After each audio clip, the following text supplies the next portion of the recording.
recently that the government has lost direction. This government is now taxing everything.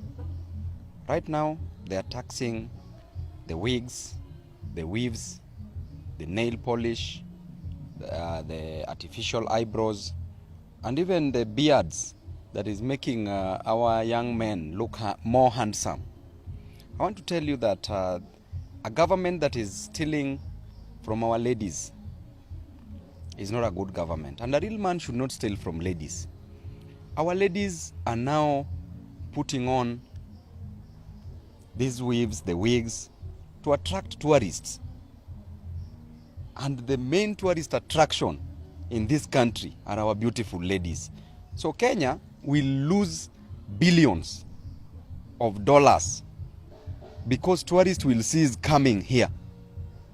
Because a lot of taxes are now going to purchase these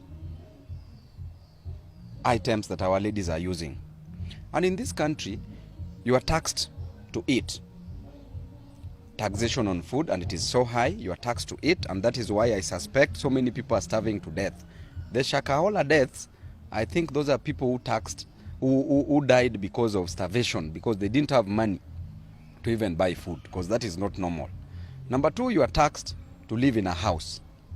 And the other day, you saw the president announcing that there will be an additional 3% on taxation on our housing. So that is very, very improper. You are taxed to put on clothes. Meanwhile, they are saying that walking naked is a crime. But when you go on clothes, you are being taxed. Very soon, they want to start taxing our boxers. We'll start walking without boxers or torn underwears. So everything is being taxed. Look at water. For you to drink water, it is taxed. For you to be healthy, you are taxed to be healthy. Taxation on medicine. So they are taxing food, they are taxing clothes, they are highly taxing our education. And you saw what is happening. Very soon our children will not be going to school. They'll be stopping at high school because they won't have money to afford to go to the university. They are taxing our houses. So you are taxed on everything. So this government is out to finish us. Kenyans, you need to be very, very careful because we will not have any other thing to be taxed anymore.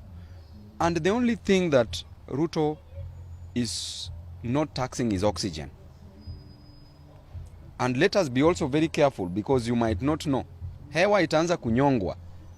Juu hii serikali is out to finish us. I think they are on a mission to reduce the population of this country. And how do they benefit from that? Because as a result of this taxation, people are depressed, people are committing suicide, people are losing hope in life. Nothing is happening. So I think we are in a very wrong direction and we are not supporting this. And the members of parliament who wants to support this heavy taxation, shame on you. Because your constituents elected you to serve them. But you've decided to serve your principles, which is very, very wrong. So let us serve the people who elected us.